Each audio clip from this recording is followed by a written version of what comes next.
Hey, what's up, Closer Nation? Get your tinfoil hat on and your conspiracy theory thought process going on, because I got one for you today. The big news right now is that banks are going out of business. First of all, I want to give a big shout out to Stick Kramer here. This guy's a raging idiot. He said that Silicon Valley Bank was a bot, and 10 days later it was at $44, $300 per share wiped away. Kramer's had some colossal ups in his time, but that's a record for this guy. I have no respect for this gentleman whatsoever. So that being said, why are these banks failing? The media is basically the shadow puppet of the government. It's like the government, they have plans for us hundreds of years down the road. They think a lot longer in the future than you and I do. They put in laws today that won't even take effect for another 10 or 15 years that affect our other generations. Like, for example, the alternative minimum tax was put into play, I believe, in the 60s. And if you make around $120,000 a year, you run into an alternative minimum tax, which means you can't get out of tax. There's a minimum amount of tax that you have to pay. Back when that was passed, society didn't really think nothing of it, because they're like, yeah, 120 grand a year, you're rich. And now 120 grand is lower middle class. In some places, it's absolute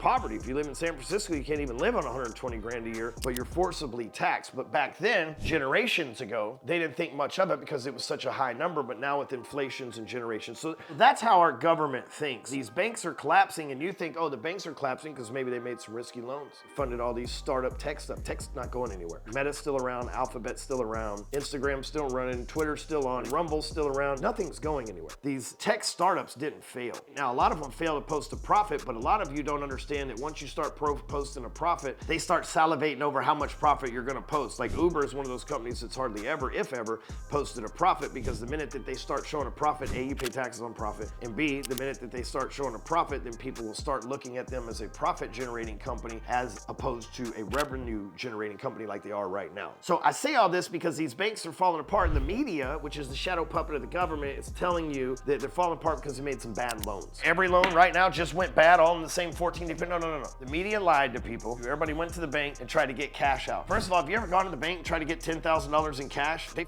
most likely don't have it. So you'd be a damn fool to go to the bank and stand in line thinking they got enough cash behind the counter to pay you. So the banks didn't make a bunch of bad loans that went bad all of a sudden. I got this theory. What is the number one since the 2016 election? What became clearly in America the largest perceived platform of importance? Was it the television and radio? Nope, because Donald Trump won using technology. When they locked us down in 2020, where did we spread information saying it was bullshit? On technology. They kicked us off of social media, we start sending emails. We start creating new social media channels, new social media platforms. They can't get away from us getting the truth through technology. Most of the technology people, let's just be honest, they're liberals with an agenda. You ever notice the correlation? Like there's no conservative fucking tech owners? You don't find that weird? That they're only funding liberal tech owners? This isn't a political thing, and I'm on neither side of it. And don't you think that's weird that there's no conservative giant tech company owners? They're all liberal. They only fund liberal operations in the tech world. Don't you also find it funny that a lot of these tech lord liberals, they love government because they're rich. They love rules. See, people that love government love rules because that's all the government does. They pass laws that rule over us. And so if you're rich, you want to pass rules so that us weak, broke, normal